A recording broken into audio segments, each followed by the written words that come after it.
Good morning, Bridge Nation. You love the music. We balance the lyrics of the word with the lyrics of the song, to create a mood, to communicate some values of peace, of comity, of hopefulness for our nation. Today is Wednesday, the 5th of January. This is the Bridge Nation. This is Early Rise. I'm Ronnie Thwaites.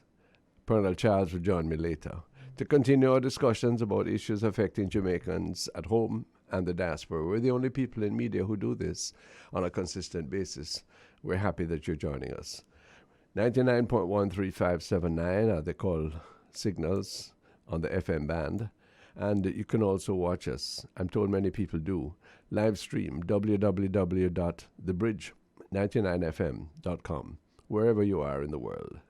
You can join the conversation by calling our phone line. It's 876-676-4996. Or there's a WhatsApp and text number. It's 876-551-5782. Put it in your phone, no? It's a good choice. We'd love to hear from you. Well, I chose Psalm 47 this morning as the introduction to the program. We always do so, because we know where we're coming from and we know who guides us through the day, and the Word of God is powerful.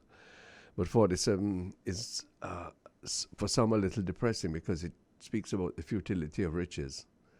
It speaks about the fact that whatever you have, you're going to leave it, And so you need to balance your life. This morning I begin my morning the passing of a friend, Jimmy Moss Solomon. He used to be a regular contributor and sometimes a substitute when I compared programs on the Power 106 station. Jimmy Moss Solomon, he listened to the Bridge too, I happen to know. I don't know what his wealth was, but I know that he leaves a reputation of public service, of integrity, of sensitivity to the needs of the poor, and of great nationalism. And that's more important than any bequest of wealth, And that's why I chose that psalm. Well, we always begin with the weather report. Today is no exception. The Meteorological Service of Jamaica says that today, Wednesday, January the 5th, this morning, we can expect partly cloudy conditions across northern parishes. It will be mainly sunny elsewhere. And this afternoon, partly cloudy conditions are expected worldwide. And a high-pressure ridge is expected to remain across the island over the next few days. Okay, fine. So the seasonal weather, plenty of sunshine and some rain interspersed. That seems to be the order of our season, and we're glad. We reach out and commiserate with our Jamaican friends in the northeast of the United States and in Canada who are experiencing extraordinary snow, sleet, and rain. Well, let's see. I'm anxious to know how they manage. Many of them resist the asperities of winter, but you choose the climate and the location because that's where opportunity lies. So bear it, and we stand with you. Let's go. The news of the morning. Well, Prime Minister Holness says that the National Identification System, we call it NIDS, will be fully operational this year. And he's hoping that by year end, the majority of the population will be properly identified in the National Identification System. That's good. Yes, long overdue. We needn't beat ourselves with the story of why it's never came sooner, but it's here now, and I want to encourage everybody when the time comes and the word is out to participate in this scheme. Like the vaccine, it is not an invasion of privacy. It is not something that is going to take away your capacity for independent action. Nobody's going to be looking over your shoulder. It is a necessary feature of living in society in an ordered and organized way so that you can be benefited and you can be responsible as a Jamaican citizen. We're told that the NIDS the NIDS Card Center at the Post and Telecommunications Department on South Camp Road, that big and underused building until recently, will be responsible for producing the identification cards. And the Prime Minister says that when a service is provided, the government must be able to identify the beneficiaries and be able to account to you as the citizens as to how your funds are spent. Mr. Holness, what a statement. Yes, sir. That's quite correct. And not just when a benefit is granted, but when any ministry, any department, any agency, any factor of government, including the political directorate, the administrative cadre, everybody needs to be available for accounting, not for witch hunting, yes, not for baseless slander and accusation, but just simple honesty and accounting. How about that? There you go. Why is it that the taxi drivers in St. Anne had to protest in order to get to press their demands that the road be fixed? This was between Limehall and St. Anne's Bay, was it? Oh, Higgintown and Claremont. We spoke about responsiveness and accountability. Well, that's part of it, eh?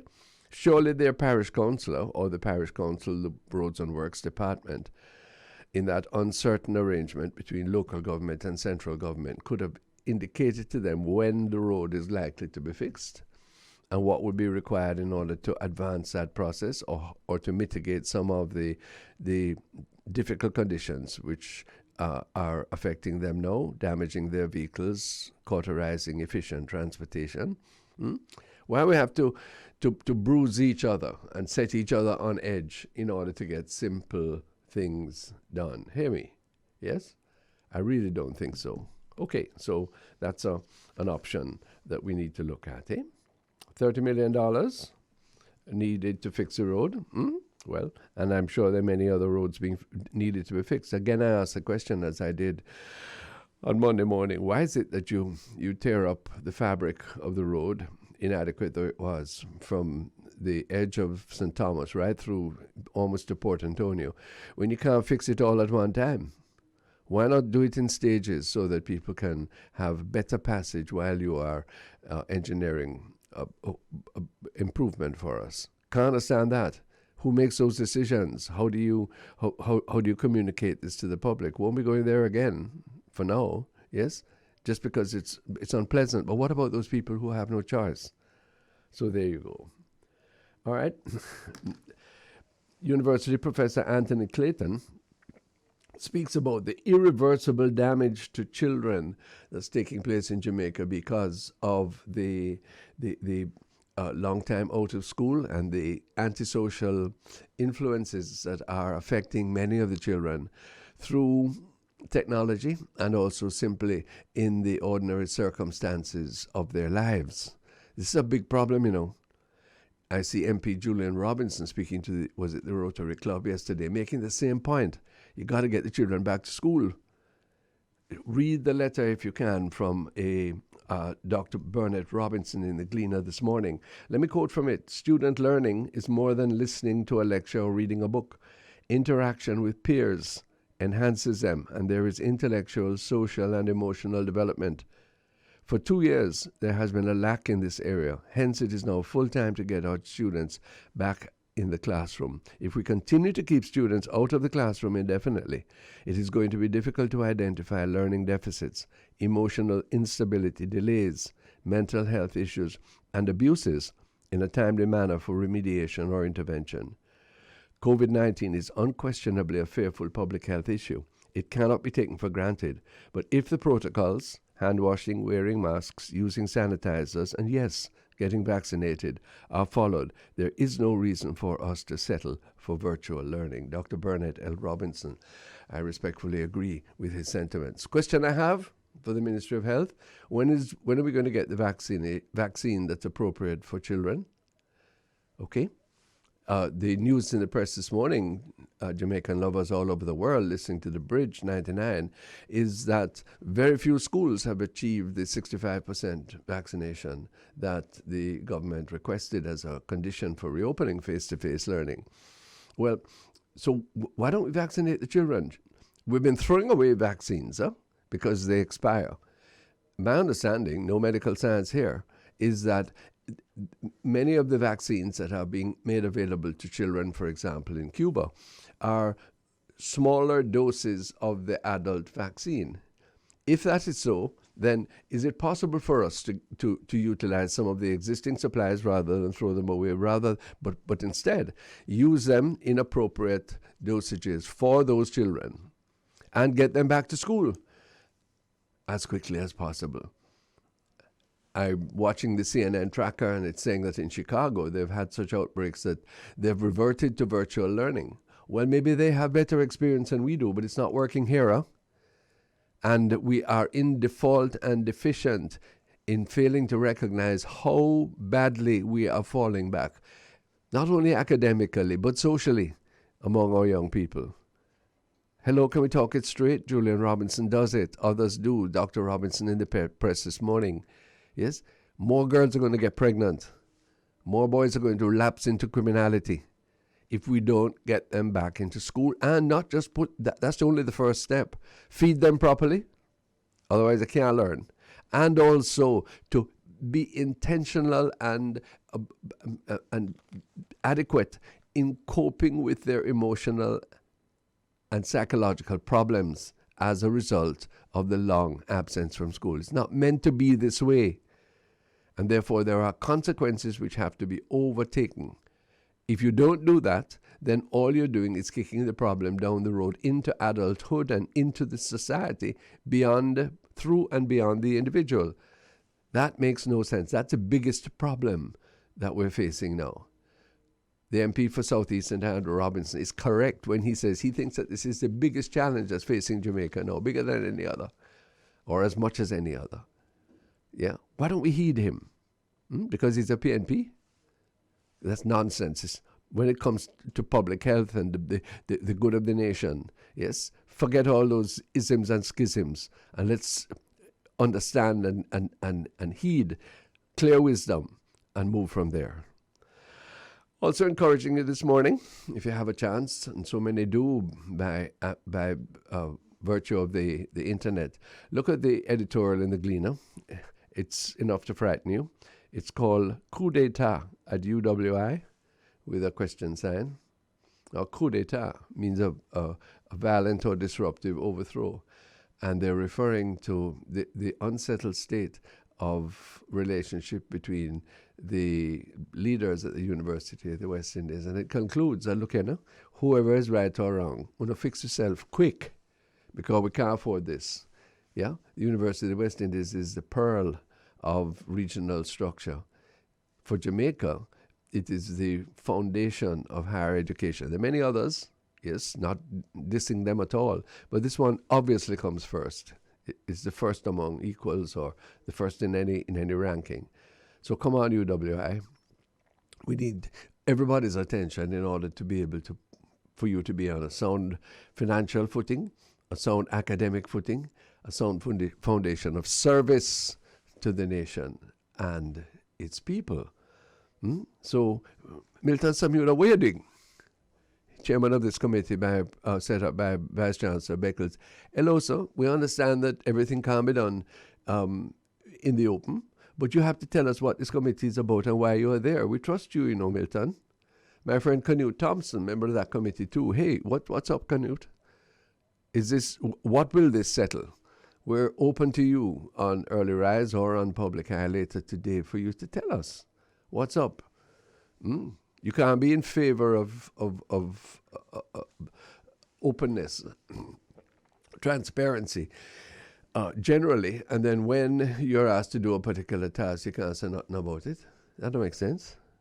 We want to make sure that we are on an even keel. We can respect confidentiality. We can respect getting a structure of what's happening, but the details we leave for you to work out, and you tell us that later. But that doesn't mean that you don't explain what is quintessentially the public's business. Yeah. By the way, just so we get it out, the Integrity Commission and many of the so-called civil society organizations are encouraging the relaxation of the so-called gag order as it affects the Integrity Commission, that they can't say what they're investigating and give timely and prudent progress reports on that investigation. Well, I think that should be removed. I was part of the parliament that insisted upon this confidentiality, because I know the danger when there's a report that something or somebody is being investigated. You haven't done it yet, but the fact of the investigation can be tremendously damaging to someone's reputation. You have to be careful of that, and we have to trust that you will be careful of that. But it can't mean that you can't speak to the public's need to have an idea that something which appears to be very wrong is in fact being inquired into. We can do a better balance than the law presently allows. And I'm acknowledging my part in it and the position I held. And I'm saying that we need to be clear as to how we change that in the future. I listened to the discussions yesterday on the question of bauxite mining in the precincts of the cockpit country in parts of St. Anne. The news this morning is that calls have increased from environmental watchdog Jamaica Environment Trust and the opposition People's National Party for legislative protection of the cockpit country protected area following the decision of the National Resources Conservation Authority, NRCA, or was it NEPA, to grant a special mining license to Noranda bauxite. Well, let me tell you, the NEPA officials want to respect them, who were explaining how this lease was approved, or this license, was approved, were very, very weak, unconvincing. It's quite clear, you see, that government has some contractual arrangement with Noranda. I don't know where the money has passed. I want to see that arrangement, that contract. What has the government of Jamaica contracted for us to do in terms of this area and this exploitation of the bauxite lands? That is what has influenced everything that has come subsequently, So, please, let's get straight. And the other thing is, I'll be talking with Hugh Dixon later on the public eye from the South Trelawney Environmental Trust. But I want to know, is anybody asking the question I haven't heard, how much money are we getting out of this transaction? And if you don't ask that question, you can't assess its value. We certainly know what it's going to do to the land. But the two questions that didn't arise in much of the discussion that I overheard yesterday was, one, how much money are we getting? And two, what are the plans for restoring the lands once they have been destroyed by the strip mining? And if you don't ask those two questions, what are you talking about? What is the importance or relevance of anything else? Yeah, those are the critical long-term issues. And I want to know facts and figures on that score. Okay, no doubt that will come up in our discussions later on. But really, just saying we've reduced the acreage designated and licensed for strip mining by so much. Jamaica Environment Trust calls it a small victory. No, it's no victory at all. Yeah, it's an interim concession, and we need to see what is the arrangement that has been made between government and Noranda. Noranda will want to make sure that they have enough bauxite available to have a viable business. Yes, we need to know what we are giving in order for that to take place, both in terms of land to be devastated and money to be paid. All right, we haven't done that in the past. Clearly, the Jamaican people don't know what they're getting. All they see is the destruction. Yes, and they hear about a lot of charity and schools helped and piece of road fix and football team sponsored. All of those are nice, right? But charity is never ahead of justice. And there's a long-term justice that the people of this country have a right to seek in this particular issue. Well, you know my position.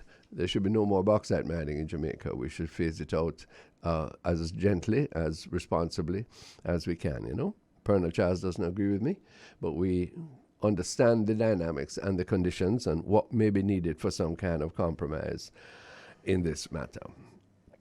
The Ministry of Transport, just before we take the break, is reporting that the school train service in Jamaica will officially roll out on Monday, January 10th. That's next Monday, to correspond with the reopening of high schools, which are part of this pilot project. I think that's great.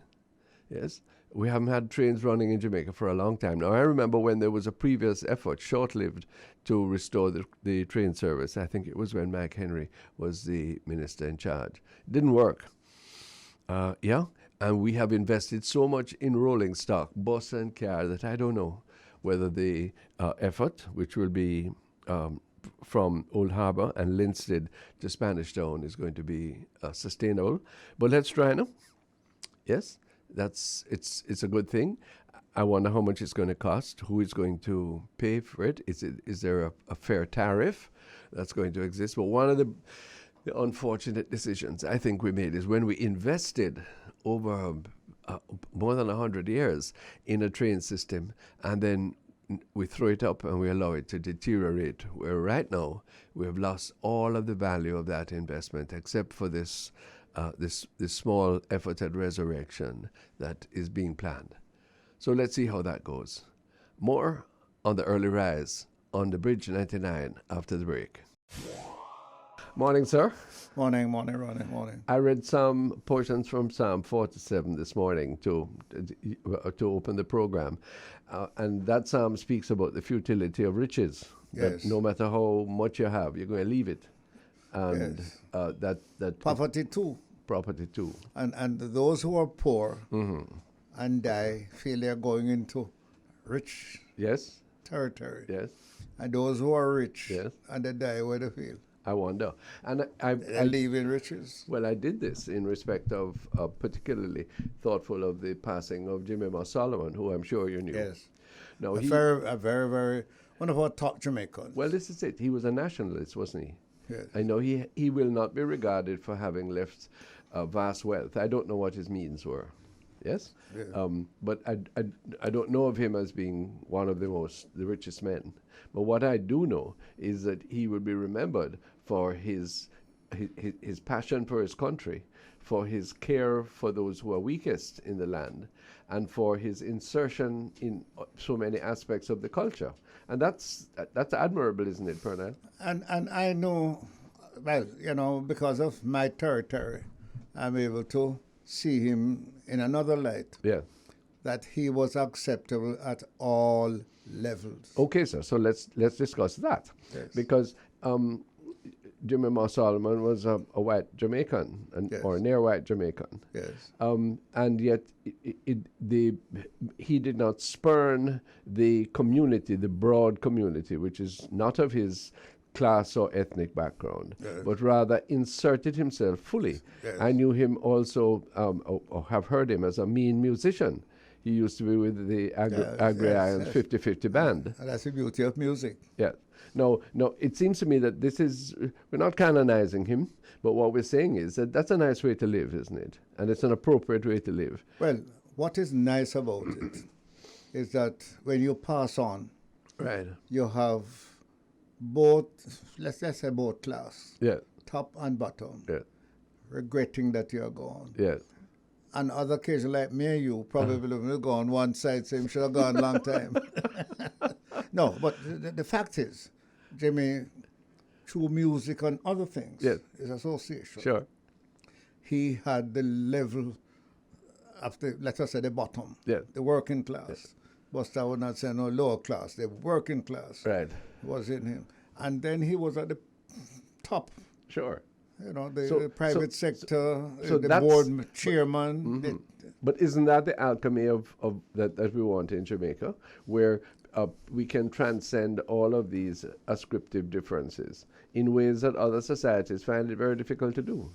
Well, one of the things that we will find it difficult is that when you're gone and the rest of us are speaking to the rest of us, Right.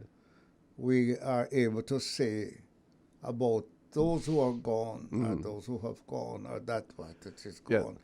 That we are saying now of this. Yes, well, that's good. And I think we say it not only to pay tribute to him, but also to set a kind of standard.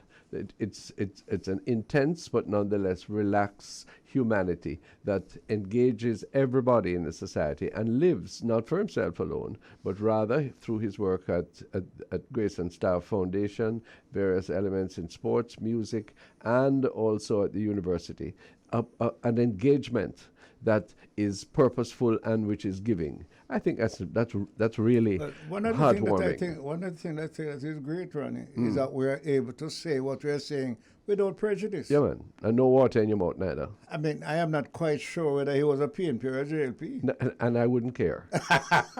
No, well, that is one of the divisions in the country. Sure. But even if he were, Yeah. he has you supersede. supersede Yes. that and accept it But isn't that the central message of that we should be trying to live for? And yet, it doesn't matter what we say. Some people are going to, as my mother said, suck and teeth. Because they see system. Yes. Well, what we have to do, we often come to on this subject. What we have to do is to convey to people, by reference to somebody like Mar Solomon or in our own interchange, that this kind of identification is unnecessary and unhelpful anymore, if it ever was. And secondly, that there is a higher order that can make us far happier and far more productive if we ascribe to it.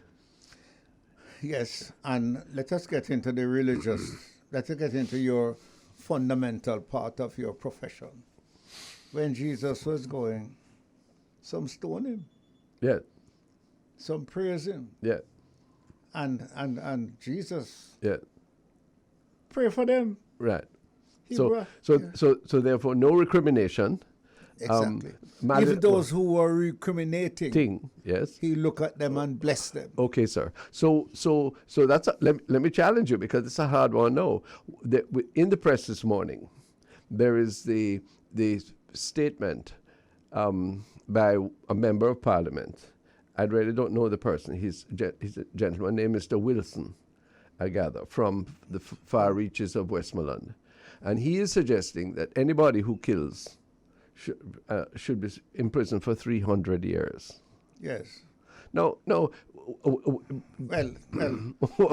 how you relate that to what you just said? No, but how you relate it to the fact that I probably say if you kill somebody, you shouldn't live longer than a few daars. Oh, and really? you say it is better to put them in prison for the rest of their life.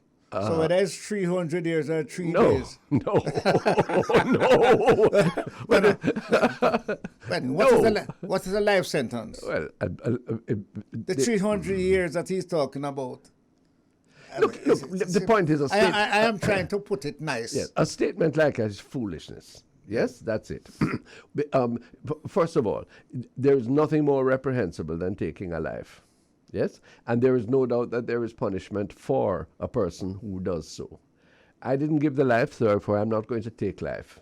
I don't believe that you can murder. Yes, borrowing from Martin Luther King. But there is no doubt that there has to be an extensive period of imprisonment, and that imprisonment has to engage a measure, indeed an intense measure of attempt at rehabilitation. If in fact it doesn't work, there's no signs of remorse, rehabilitation, the person has to stay in prison. For the rest of his life? For as long as he remains unrepentant. What I'm trying to justify. Look, forgiveness is an absolute, It doesn't mean that you let go and you disregard wrong or evil. But these excessive statements are just foolishness. They don't help. Yeah, but nobody going to live 300 years. So what you say? So when you say,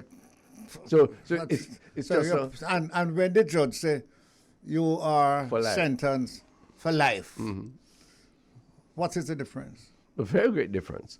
Because once at 300 and once for the rest of your life. A life sentence is always... No, I'll help you of what I think you should tell me. Okay. That's nice. That when the judge say you're sentenced for life, you have a period of rehabilitation. Yeah. And a period of searching that you have come back to earth and you can come back out. Yeah. Now, when you say for 300 years... That's hyperbole. Yeah. Okay, well, let's write it off as that. But I don't expect that hyperbole from members of parliament. You know. Yes. Well, Yeah. Okay, but remember, I taught you my mother's poem. yes, If your foot slip, you can regain your balance. Yes. But if your tongue slip, you cannot recall the word. Righto. Okay, so let that be then. That mustn't detain us any longer. What we want to do is to encourage at every intersection of life a respect for human life. Yes. Yes, and it seems to me that should be a very prominent topic for conversation in this country, and for instruction for our children and for our adults, etc. Yes, anything that derogates from fruitful life is what is wrong in the society. Well, as I said the other day, you spoke for me, and what you're saying, I don't need to repeat it. Yeah. Because it you know, in my opinion, it's what is right. Okay, let's move on then, because yesterday there was a discussion on radio that I heard, was on Radio Jamaica, with the officials of NEPA. They were picking up on what we had said in the morning about the bauxite license. And Pearnel, I'm sorry, the people who represented NEPA were very weak. You mean because they didn't say it the way you want it? No, they didn't address the most important questions. First of all, they never, to the best of my knowledge or hearing, discuss what is the central issue for you who are open to mining, provided there is restoration. The issue of restoration was not raised. We have no assurances given. Well, let me tell you something. If I'm not in the parliament, if I'm not in the crowd, vote for me. Because I am not supporting mining without headlining reclamation. Absolutely, sir. And this reclamation, I'm going to look further influenced by my son. You're not going to go and level up. You have to plant a certain amount of trees under your supervision, because you bounce on the breadfruit tree, them, you bounce on all the cedar trees, and just level up back. You are going to be in the contract that you have to put in a certain amount of trees well, in the reclaimed land. I want to express agreement and respect for your son's view and your view, because the only thing I would add is that must be done within the shortest possible time. No, well, you mustn't leave the country before you do it. Let's see. And the contract that I looked at, yes, sir, anticipated that some of that can happen. And it said if you have not completed the reclamation, you are to leave with the government, or give the government before you leave an amount of money per acre to continue the reclamation. Okay. So the old contractors there, I hope the new contract don't take it out. Well, this is the importance of the discussion we're having, and that I had hoped for elsewhere, because it seems to me that we need to be clear and fully knowledgeable about every condition in that contract, and that it embodies the kind of sense that you are expressing. If it doesn't, it can't go through. Whoever won the license. No. It should not go through. Not that it can't, because it will go. It should not go through. But then, sir, which government, which is sworn to protect the interests of the people of Jamaica, why would they let anything through which did not have those very, very strict conditions and all the measures of ensuring them? But the fact that they are in the contract, it means that we are not the first who think about it. It was thought about. It was discussed. It was put in a contract. Yes. So if you're not going to do it, you're not getting the permission to proceed. Okay. But they have proceeded. Who let them? Well, they have proceeded under both governments. No, both governments we're talking about. We know make. Well, not both governments. They have proceeded under the Jamaican government, whoever was heading it at the time. So we are saying that given that history, we need belt and braces this time, Mr. Charles. We need to be very sure that that not happen again. Otherwise, the people of Southwest St. Anne will suck salt and stop the foolishness and tell me 1,300 hectares cannot satisfy Mr. Noranda. Well, I have said to young Pearnel Charles that you have my name. But I want a little more than the name. Yes. I want somebody to look at Moko right now. Yes, sir. Every time I got up to speak in Parliament, Yes. they laugh at me Yes. and say, Pearnel, Moko again. Yes. Same as Ernest Smith, God rest his soul, Exactly. about his Right? K Valley. Because it pains my heart. Yeah. I cry internally and externally Yeah. when I go to where I was born and where I got an education and where my wife come from. That's St. Elizabeth, Manchester, and St. Anne. 3 parishes that has been destroyed by mining. Hear him. And a little of Manig Yeah. has showed me what it could be. Yeah. And I think it was Reynolds or some that did it. They reclaim, and you go to land. Farmers are now working on those lands. Okay. And that was the objective. You take out the bauxite, Yeah. you level back the land, Yeah. you put on back the topsoil that you took off, Yeah. and in a few months, we can move again. Listen here, Bridge Nation. This is important stuff, you know. This has to do with our own self-regard. We don't just broad out ourselves and take anything. 2, it goes to the very kernel of a principled development Yeah. or destruction, and it goes to the further issue of what is government responsibility and what is our measures of accountability that responsibility is discharged. And therefore, this time round, we are really going to have to make crystal clear and watch it every stage of the game, and not just accept that this is something that we don't see what the outcome is likely to be, and therefore we left it. I heard you said this morning that I disagree with you on a certain point. And Yeah. let me explain my point. Yeah. The cockpit country has been there years before I was born. Nobody going to that part of the cockpit country. You have to fly over it. They tried, you know. Hold on now. When hurricane come, it blow down. Yes, sir. It grow up back Yes, in sir. a ticky and all thing. Yeah. It's not, it's just a name. The name is prettier than the place. I feel that in modern technology, you could go in the cockpit country, no, not necessarily mining, and really put the cockpit country into what those of us who don't know it would like to believe it is. Okay. A Garden of Eden. Yeah. It is not so, no. No, many parts of it are true. And guess what? In my opinion, Ronnie Thwaites and company, miners could take a portion of the cockpit country, mine it out, and put it back prettier than it is now. Disagree. Well, I know you disagree because of the name. But the theory is that we're just saying don't touch a cockpit country because it's cockpit country. I am saying if you leave it, Yes. it is not something. So we need to improve it, but I don't think you improve it by decimating it and then rebuilding it. No.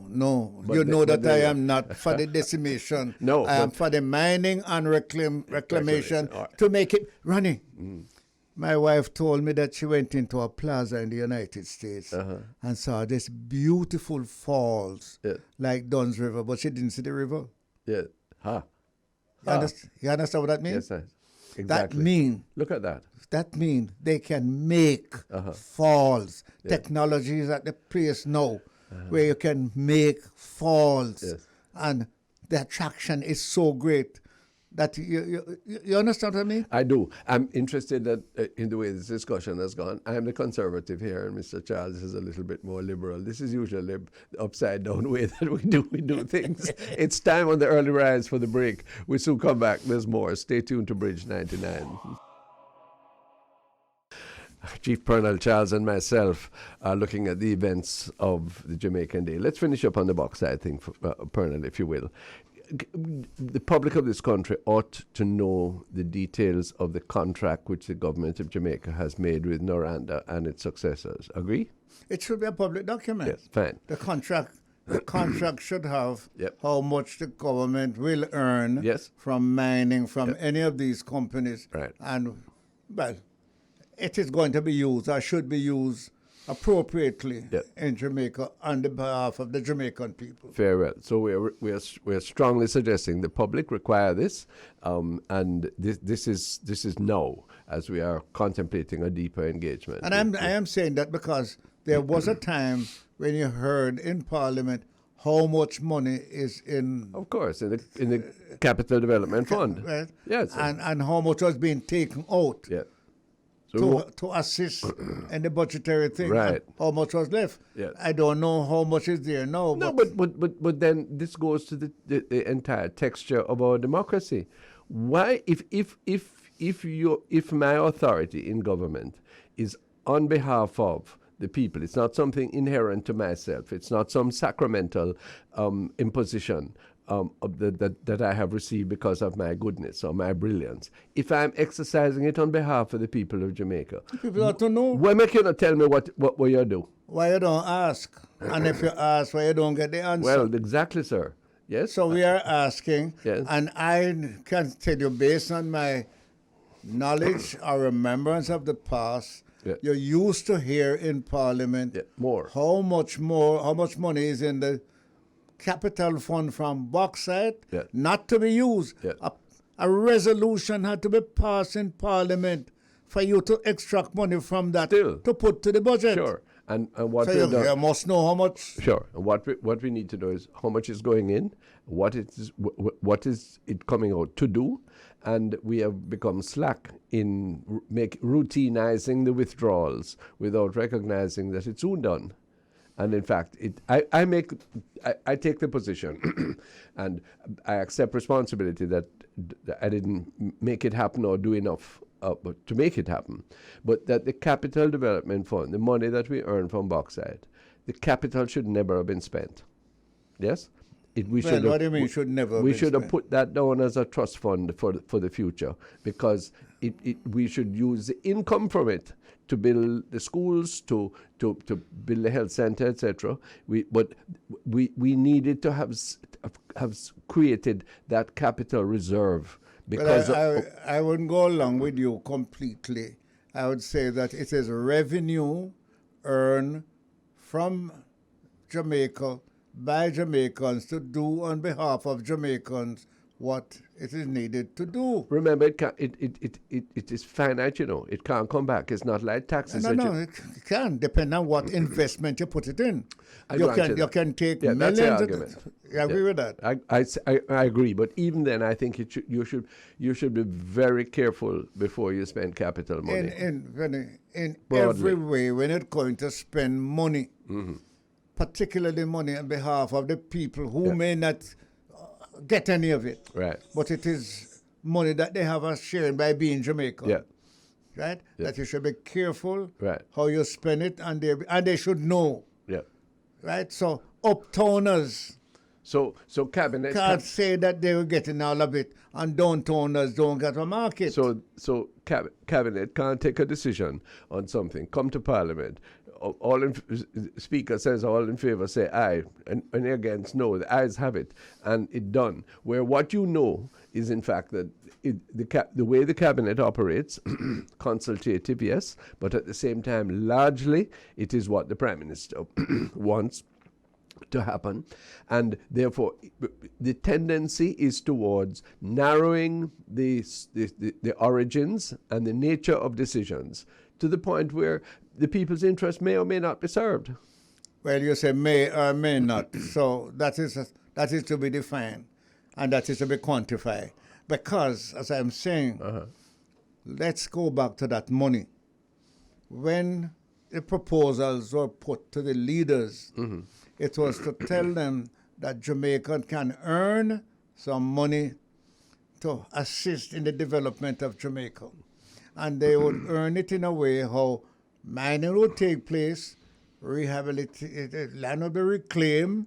You wouldn't even know that half of Jamaica gone, because how it would put back, trees would be planted, and where bauxite could not produce food, when you remove the bauxite and put back the level land, put back the topsoil, farmers could enter and plant. Okay, but we've told ourselves a big lie, because you show me 5 acres of yam on restored bauxite land in Jamaica. Well, you haven't asked me and give me the time to check, but I would be very surprised if, well, you can find. If I go back to Tobaski, Tobaski, where my father had some land.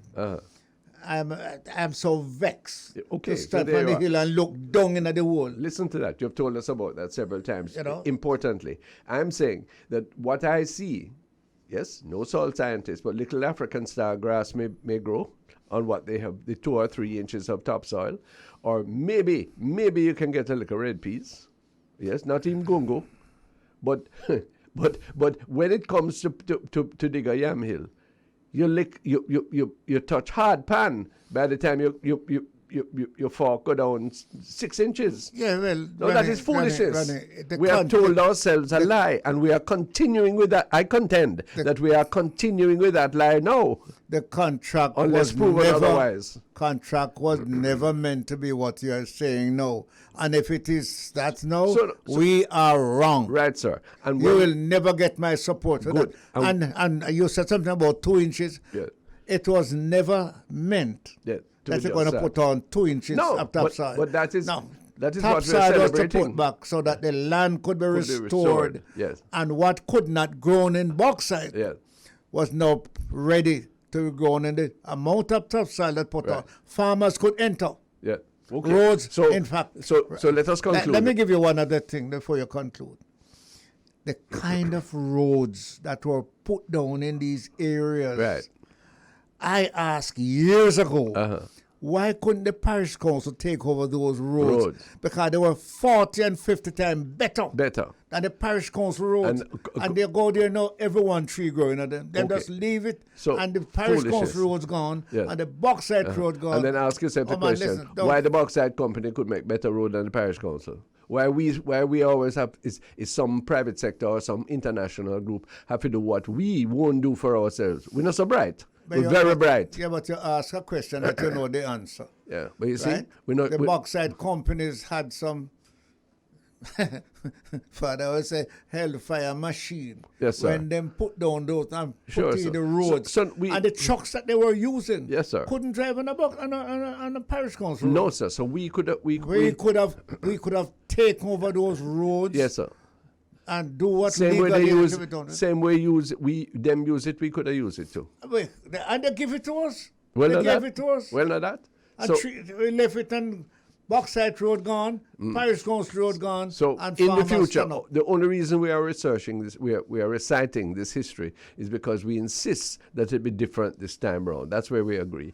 I want to share another topic with you before we go to our guest. We have an interesting guest this morning, Mr. Gavin Logan, an international investor. Soon come with that. But Chief Pearnel, Charles, yesterday we had a number of things to do with education. First of all, an eminent commentator, Professor Anthony Clayton, who is a professor of sustainable development, I think, at university, UWI, says, look, we have to be extremely careful about the psychological damage to children, yes, that is taking place with them being out of school. Julian Robinson made a speech to the Rotarians somewhere, pointing out the need for a comprehensive remediation plan for all of our children. Yes, we have examples from abroad where in America they're having deep discussions whether children are safer in or out of school, just from COVID, not to mention what's going on or not going on in their head. Can we use what little regard people have for us to really recommend that there be a consistent public plan for catching up, for remedying some of the losses that the children have suffered and are still suffering? What you say, sir? Let me tell you what I have suffered from and I am suffering from. Yeah. There is absolutely, in my way, my level of thinking, yes, sir, that a child who was 15 years old right, and wasn't doing well, Right. and lose 2 years, Yes, sir. now 17, Right. that you're going to catch up with that child in early elementary school. Yeah. And put it this way, every child, all our children have lost Yeah. more than 2 years of lectures, association with one another, Yeah. leadership by teacher and parents. Some of them have gone astray. Yes, sir. The tablets that were given to them, they were able to take out the little something in it through technology. Yes, sir. And what they put in it, Yeah. you and I Can't watch. have never seen and would never watch. And so a lot of people saying, oh, they had tablets and they were connect to what? Which teacher was saying, doing what? Yeah. And the advertisement they have, sorry to switch, but the advertisement that they have about let work continue at home. I saw a lady in her nightgown lying in her bed with her computer working and say, I do more work here than going to work. Foolish. Stop that rubbish. Yeah. It was never ever meant to be that. Yeah. In fact, Ronnie, boys in my constituency who I was able to initiate for them and get them to go to school felt so proud to put on clothes a man in time Sure. and put on whether they have shoes or not Yeah. and see them go to school and come home back with a bag. That in itself Yeah. was giving them some pride. Some self-appreciation, some Exactly, dignity, some right? respect. And Miss Birdie said them and said, how was school today? Nice, ma'am. Yeah, yeah. Why you look nice going to school, Yeah. me? Sure. It lifted the districts. Sure. It lifted. Sure. The bus come to pick them up and you see Miss Birdie picking gone to school. Yeah. Right? So- To answer the question that you really ask, I believe that it is going to be, I think it is impossible to get back to those children who have lost 2 years and can probably quantify that to 3.5 years. We will never, ever, we have lost a major part of our generation development through COVID. So we have and to- it don't stop yet. No. We don't know where it is going. Okay, so we have to have a plan now to remedy that. A plan that has to be broadly acceptable. It's going to be costly both in terms of time, pride, and money. Notice what I said. Time, it's not an overnight fix. Pride, because some of us are still insisting that, oh man, we just a little tweaking will make a difference. Foolishness. Okay? And money, because we are going to have to engage people and pay them properly in order to prevent the social disaster, the social pandemic. I use the word thoughtfully, which if we don't, there's a letter by Dr. Robinson, nothing to do with other Robinsons, in the Gleaner this morning, pointing out this is an obviously educated man who has been watching his niece try the virtual education. Yes. And he uses virtually the same speech that you have just given. Yes. Now, if ever we needed unity of purpose, sir, this is the issue, because this is a long-term infection that we have had forced upon us.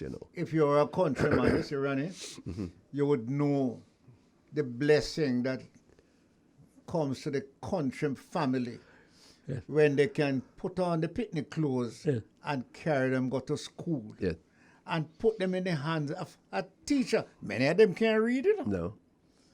But they have lost this for 2 years and going to lose it for another 2 or 3 years. So this generation is going to suffer so much that it's about bauxite mining, going to need money mining. Well, you see, this is to catch up. I haven't heard this kind of serious, almost extreme conversation elsewhere, and it is incumbent on us to enunciate it. And it is not cussing anybody. It is not an attack against the Ministry of Education. It is simply honest citizens' appreciation of where we stand and a call, a plea for more remediation than is taking place right now. Ronnie, you have been there. I have been there. Yeah. There are some debates that take place in cabinet that nobody is going to hear. Yeah. No other, we're not going to say it. Yeah.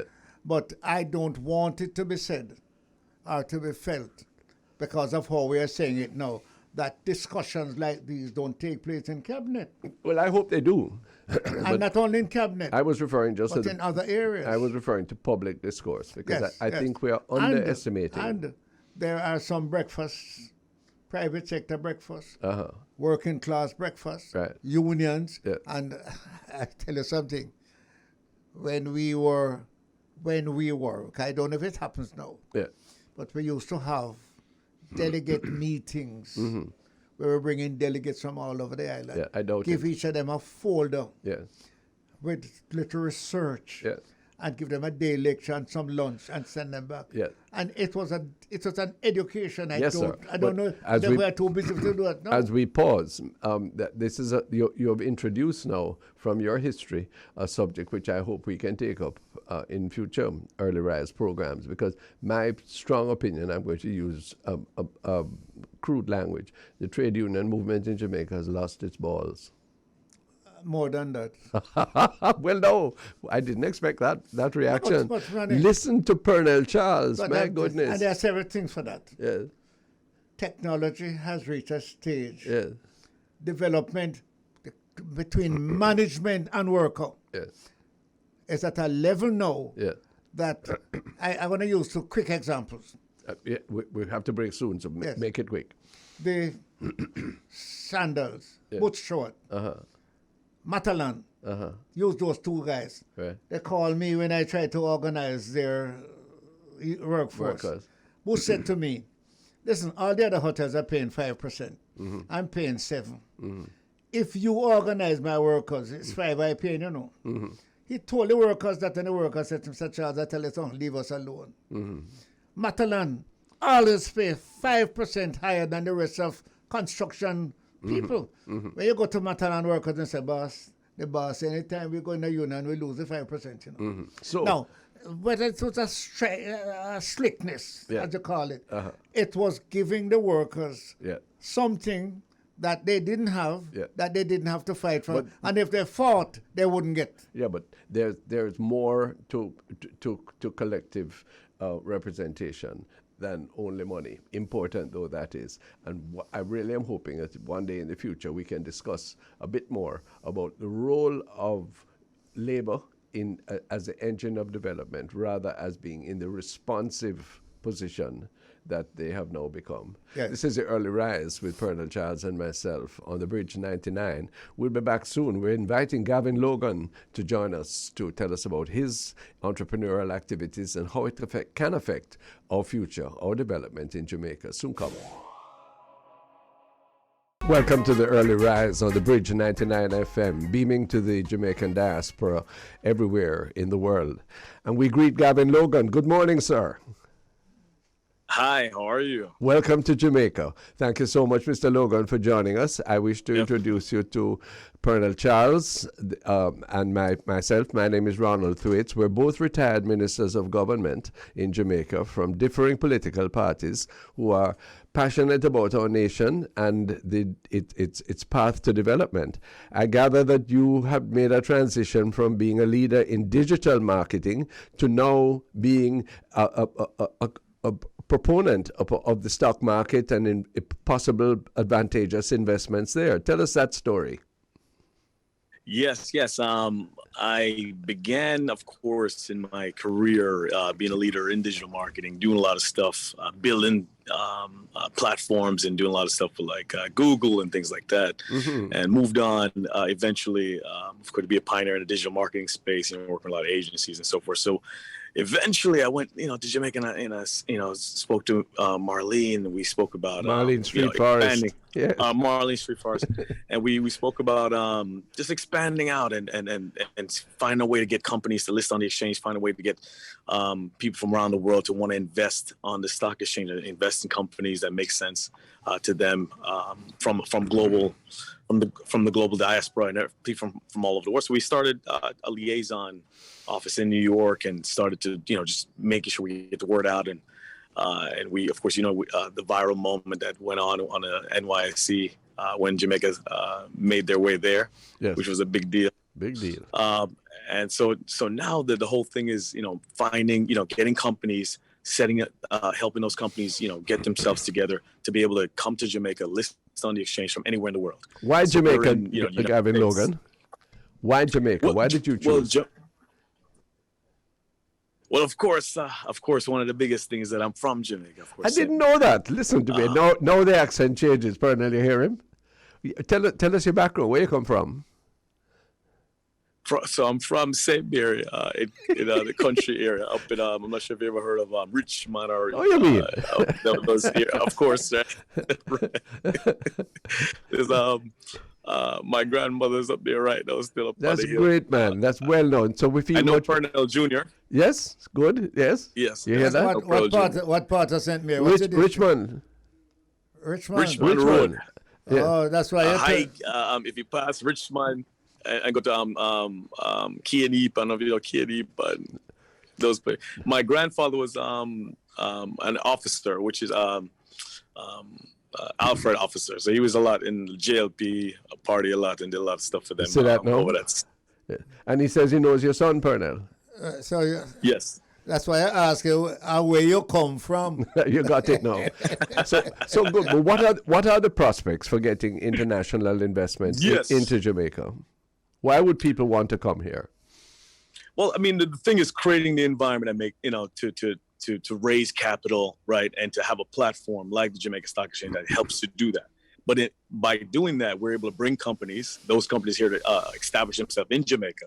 And for that, they're able to create jobs, opportunities, stimulate the economy, and bring foreign exchange here. So we're just trying to different ways to make sure that Jamaica is a great environment in regards to investment, in regards to an environment that raises capital, and creating that bridge, actually, like a 99 bridge. Right? Well, indeed. Creating that bridge. Sure. That's why we're so happy for this interview. But tell me, what are the prospects? What are the particular areas of economic activity that perhaps lend themselves to the kind of partnerships that you are speaking about? Is it all from the United States, the north to the south, or are there wider horizons that you can point us to? No, definitely. I mean, a lot of it is in infrastructure, in commerce, of course. Yeah. And we're bringing companies from the United States, of course, Canada, but also from Africa. I also do a lot of stuff in Ghana as well, and we're trying to make that link between Ghana and what Ghana is doing in their stock exchange and Jamaica, and also Ghana actually can be a huge market for Jamaica because, of course, Ghanaians love Jamaican products. They love Jamaican culture.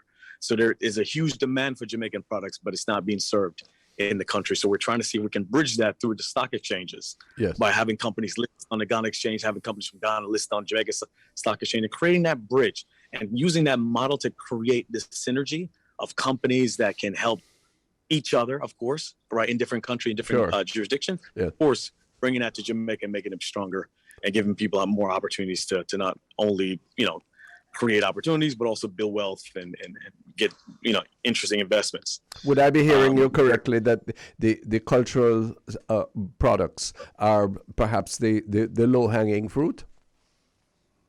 They are low-hanging fruit, of course. I mean, I think for most Jamaicans, they're not looking to certain markets like, say, in Jamaica, they're not looking to certain markets like, say, Ghana or Africa that are, like I said, love the products, love the culture, but there's not enough being produced. Companies are not necessarily taking advantage of the opportunities to want to come or want to expand into some place like in Africa. Everyone's looking to the United States, which I totally understand. But Africa, which has tons of opportunity, tons of money being spent there, are looking for Jamaican companies. Where are they? They're looking for them to come. So we're really trying to make this bridge. Yes, we're really trying to create that synergy. Actually, the Jamaica Stock Exchange conference, we're going to have the managing director from the Ghana Stock Exchange speak at the conference. So just trying to talk about how that synergy we can continue the synergy and create that bond, that partnership to continue to create, to have companies, have that connection between the companies and having Jamaicans see that this is a market for them, that they should pursue this market. And there's been some Jamaican companies that have been trying to do it. Our music, our food, our service products. Earlier on, Chief Pearnel Charles, who, as you know, is a Nigerian chief, said Right. he described Jamaica as a little part of Africa in the Caribbean. Did I quote you correctly, sir? Yes. What do you think of what Gavin Logan is trying to do? I am so excited. I'm wondering if I should get back to work. Yeah, but come back. I want to get back to work. Let me ask you. I mean, are you mobilizing these like African stockholders along with other diaspora stock interests to come into Yes. the Jamaican stock market? Because I just understand the Jamaican stock market is doing very well. Well, that's another question I wanted to ask Gavin, because we have the impression that and we should be proud if it's so, that the Jamaican stock market is extremely well organized and has a strong international pedigree. Yes. Wow. Absolutely. Jamaica is considered, I mean, anywhere I go, Jamaica's stock exchange is, for me, the base, right? So when I go to places, they're extremely impressed by the organization, by the way in which the stock exchange has been performing so well, and giving Jamaicans actually opportunities to make a lot of money. A lot of folks haven't, and we're also bridging the gap between Wall Street. I'm bringing Wall Street more to Jamaica. So we're creating these companies. Yes, and because, for instance, the only way they want to come, the only way they should come is through the stock exchange, because for them, that's the way of protecting themselves, getting real good returns. And then we can all now bring these companies from different places, right? Because it's much easier to do it that way than, let's say, that company coming in and just establishing themselves and not understanding how the culture works, how the community very works. difficult. They can ease themselves in. Yes, very, very difficult. So you can ease yourself in through the stock exchange. So I have a hard question for you, Pearnel, and I need to know: are you getting the kind of support from corporate Jamaica? Are their arms open for the kind of infusions that you are trying to broker? It's a lot of work, right? It's a lot of work right now. They're not as open. Of course, they're very skeptical sometimes of certain companies coming in. Yeah. For instance, for example, I have a company from Nicaragua that we're trying to bring in to list and to merge with a company in Jamaica to make that company stronger as well. And it's been difficult to kind of bring that company in because they're like saying, why is this company from Nicaragua coming? I'm saying, because the stock exchange is great, and they want to list on that stock exchange in Jamaica to be a part of that. So they're thinking it's a little strange for some companies to want to come here, but I'm saying we're creating the environment for them to come here, and this is the time to do it. And we've been working for a couple of years to make sure that we can do that and bring these companies. So it's just convincing them, educating them, letting them see and understand that these companies are not coming here to take, but they're coming here to build Jamaica and to create opportunities and to be able to use the platform to give them that opportunity to do so. Are there any legal restrictions or reforms that would be more conducive to what you're saying? Because it seems to me that this is a whole new way of doing business, which we're conceiving. I haven't heard of this before. You are an international stockbroker for Jamaican development. My God. Well, I tell you something. I'm getting excited because the first question I want to ask, the ordinary Jamaican man, how can he get involved and how can he be benefited from this extremely worldwide attraction to Jamaica's stock exchange? I don't feel it in Jamaica as I'm feeling it externally. So what are we to do to get the Jamaican working class? Is it for us? Or is it just for your class, Ronnie? No. It's for all of us. It's for all of us, but it's for everybody. Yeah, but it's for everybody. Yeah. Well, I need to be re-educated, to be honest with you. Yes. Good. I need to give some leadership at the working class level because I'm being excited with what you're saying now, Professor. So where do we? Where's the next stage that we can do? What's your plan for 2022, for example? Well, I mean, the plan is, for instance, we have companies right now. We're trying to create a better model. So we're saying, okay, let's connect some of the companies coming from overseas with companies in Jamaica, right? Mm-hmm. Something very similar to some countries have done, where you have a company coming in and you're saying, hey, connect one of our companies so that you can have a better way of coming into the country. I think that's a great way for Jamaican companies to get capital infused in their company, get more expertise, more technology from different companies from around the world. So we're trying to see, create that model and we're bringing companies now where we connect them to companies in Jamaica, create some kind of merger, some kind of structure, right, that can have them work together as a company to now list on the exchange. Now, if we, and of course, there's some companies that can just come in directly and list, but you are allowed to list on the exchange from anywhere in the world. There's no regulation in Jamaica that does not allow you not to list on the exchange. Yes, that's good. And to turn to Pearnel's question, this is of epic importance, because the way in which the very sharp and cruel edges of capitalism can be erased is when more and more Jamaicans invest in equities, even if it is a small 2 shillings or $2,000. Once you have a share in what are the dynamic money-making financial markets or whatever type, this is where you have another link, another hold, another hook of your participation as a nation. Well, it's big things you're doing, Mr. Logan. It's big things you're doing. Let me say something, and I will give the Prime Minister some credit as to how he got so many Jamaicans to participate in the highway. Right, that is true. Good. Yes. Right? Sure. I mean... And in the alternate energy company too. Yes. Yes, Wigton. Right. He did it. Thousands of Jamaicans. He's the buy one who them did it. $100 and $100. Excellent. So we need a forum Yes. on which we can sell to Jamaica what he's selling to us now. Because, I mean... Let's do it every week. Seriously, let's spell it out. No, if you can say to the Jamaican public, look here is this company from Wall Street or that company from Accra who has a track record where they make money, they pay dividends. This is becoming listed on the Jamaican Stock Exchange, preferably in some partnership with a company and the name we know. But even if on their own, and put your money here, and people like yourself and others in the financial sector recommend it. And somebody's working stock for you. No, precisely. That's wealth creation. That's That's wealth creation. Yeah. Right. Exactly. And you know what? And like I said, we're bringing in those companies that can create that wealth. Yeah. And even not just Jamaicans in Jamaica. Of course, the Prime Minister has done a good job of divesting some really key opportunities where ordinary Jamaicans can buy in and make money, which they have. Right, so that's the huge thing that has happened, because it has gotten a lot of ordinary Jamaicans into the stock exchange, and they've made money. They haven't lost money, right?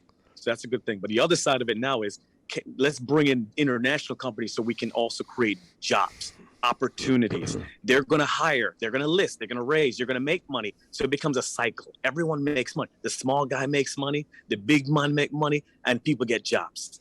That's what we're trying to create with this opportunity to bring in different companies. And I have access now to financial instruments that I'm looking to work with the government right now. Of course, Pearnel Charles Jr. I'm working with and others to bring in financial instruments that that the government can use to fund projects. So instead of issuing currency on their own, they can hold USD reserve as a financial instrument, issue capital, fund their projects at the lowest interest rate possible, even below 1%.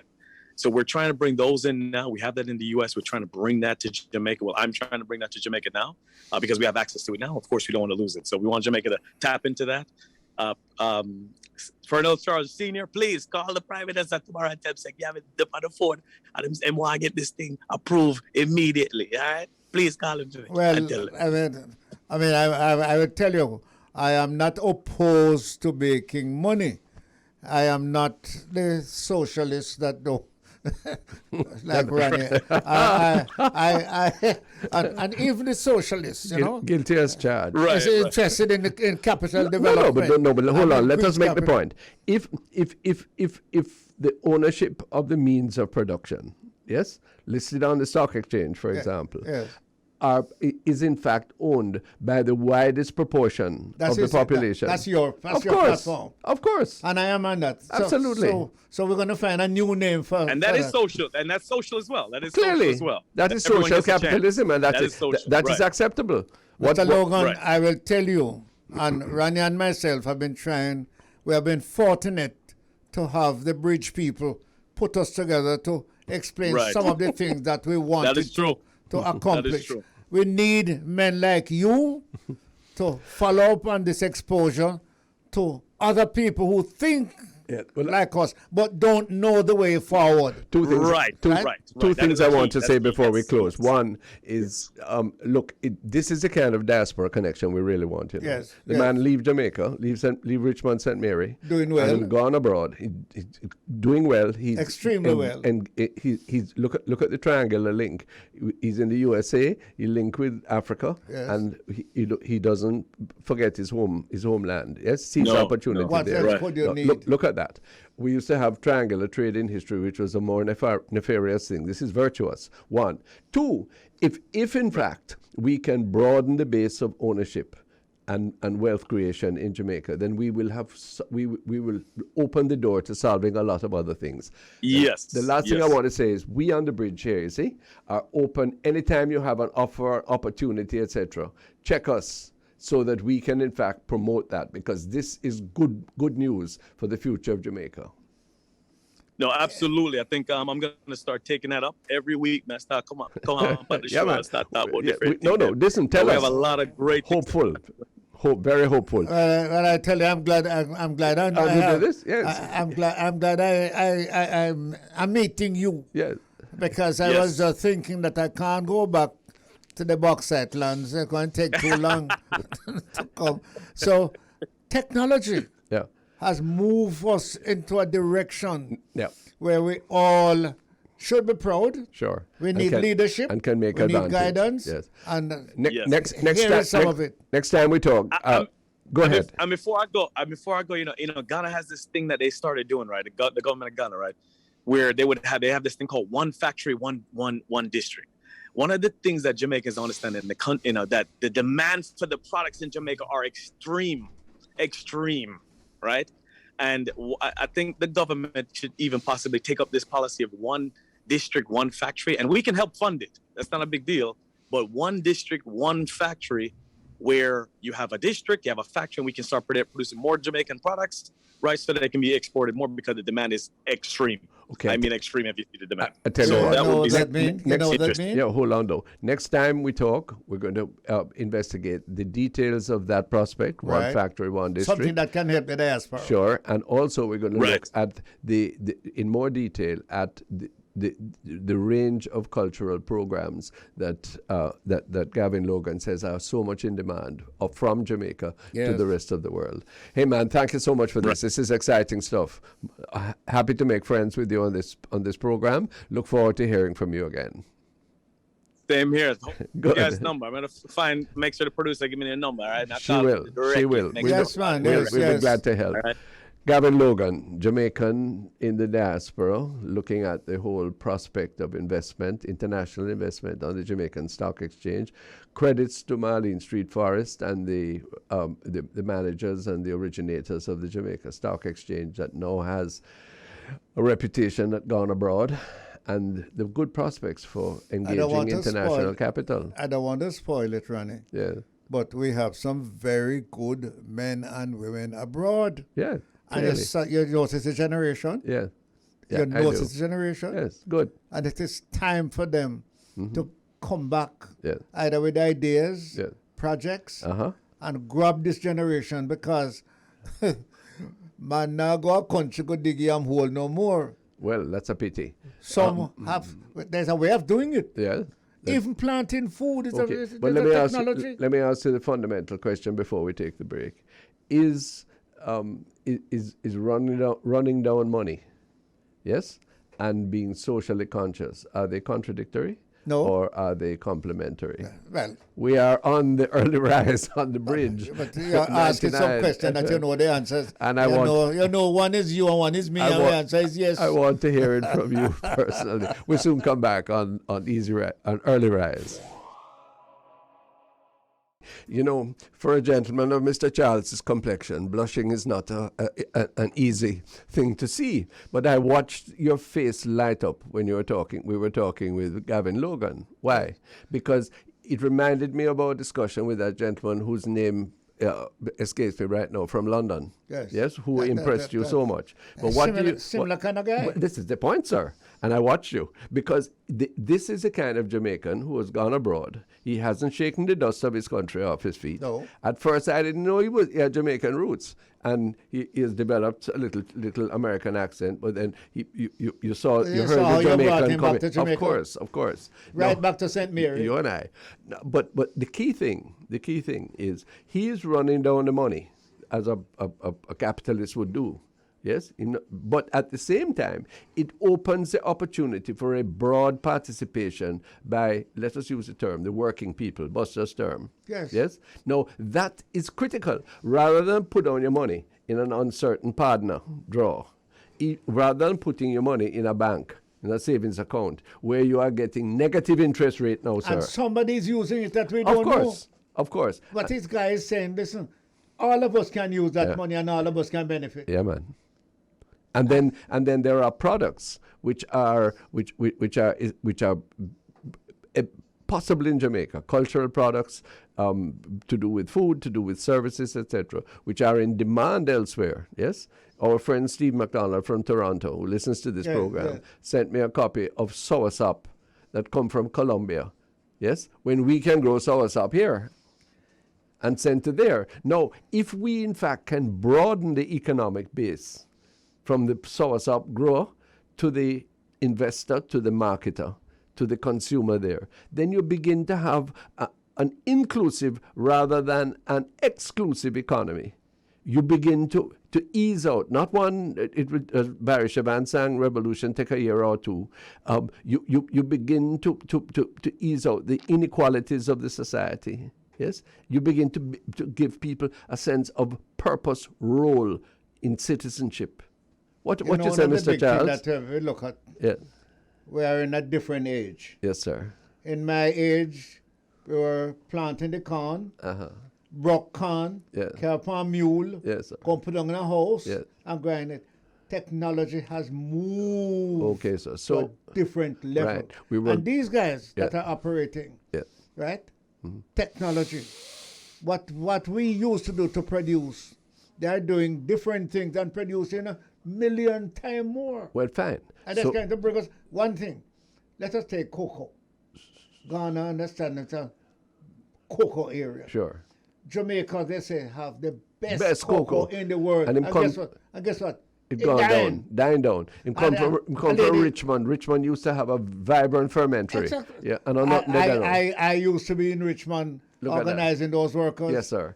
And the cocoa thing was there. Well, look what happened now. Guys. Sure. Because we chased after Duppy. If you look at the advertisements of TV, every one of them have something about Section 58 of the Betting and Gaming and Lottery Act and conditions apply. All that foolishness. Instead of we I like the way you say.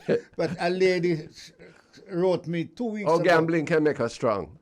A lady wrote me 2 weeks ago to say that a man come in our yard and cut down all our cocoa trees. And I had to write her back to say, listen, you need to have discussion with him because there is a disease. Yes, sir, we know that. That requires to cut all, but they'll be replanted. If they will be. And she said no to say, she talked to the man, and the man, sure, and things different. Well, that's a virtuous situation. But what that story tells me is that we can organize ourselves in an inclusive way rather than in an arbitrary exclusive way. But again, you have to break down the differences. And you have to decide that there are some things that are primary. And the primary thing right now is to comport our people in a way that everybody can be productive. Yes? And not live by chance, not live by scam, not live by taking advantage, but live by being cooperative. Call all the words. Okay, wouldn't that be good? Wouldn't that make us happier? All it needs is leadership. Yes, sir. Fair and honest leadership. Yes, sir. Where people can appreciate and don't feel that they're being exploited. Right? By a few, but that everybody is being benefited. Children are going to school, everybody's children can go to school, and we can look towards a higher level of learning, togetherness, all of us. So I always come back to the fundamental question. Is our political economy as presently operating conducive towards just what you, Mr. Pearnel, Charles, OJ, just said? Somebody, it's not original what I'm going to say. Yes, sir. We have had changes and development in many areas of our lives. True. One of the area that change and development is either not coming fast enough or not coming at all is in our political system. Right. And we have tried, and there are many more to try. Haven't tried. But that is dominant. Right. And until we can open it Yeah. There's a from deep... the top to the bottom. Yeah, I prefer the bottom to the top. Well, you know. No, sir. You're wicked, but I will join you in the middle. The last lick today goes to the Honorable P.P. Charles, Senior. But the point is, this is, I think, the second or third Yes. person we have Yeah. on Well, here look at what who we mentioned Junior. Yes, sure. That's good. Yes, good. that's That means- excellent. That means he's making his connections on our behalf. Exactly. I hope they can come to fruition. He was in this diaspora, you know. He Yeah. was there. But what we want to do is to make sure it comes to fruition. Yes. Because I can hear many of the voices of our listeners as we conclude this morning saying, it's interesting. Isn't it wonderful to hear them talk? But look how much man looking to just cream off something, take something away. Let me end on a note because it's relation. One of the things that I have noticed as a person in business and in profession, the standard of government service, Mr. Charles, because of the pandemic and all that it has caused, the standard of government service has gone down, you know. You call a ministry now, you try and get a permission, you try and do something, But is you anybody- can't get through. But is anybody at work? Well, this is the point. Somebody is saying that people must still say them here and them not going and put them computer upon them bed. On that note, Complete rubbish. I thank you for... Let's go back to work. Yes, sir. Let's go back to school. We're going to have a problem. That's an anthem. Ronnie, 10 seconds. I want you to tell me a few weeks from now that I was right. Yeah. We are going to have big problems. Yeah. We have a lot of children going to school. Yeah. There's going to be a problem there. Yeah. We can solve our problem on the ground rather than destroying it. Yeah. I don't have to wait for a few weeks. I can agree with you right now. Thanks so much for all those who have made Early Rise possible for today and for this week. Thanks this morning to our guest, Jamaican Gavin Logan, managing partner at StockRaises based in Florida. Want to hear more from him on this program, please? Thanks to all the Early Rise Bridge Nation callers and listeners. Thanks to LaFane Wigan, our producer, technical operator, Richie Rainford, Switcher Romy, the entire production team. To you, Audley, grateful for the music.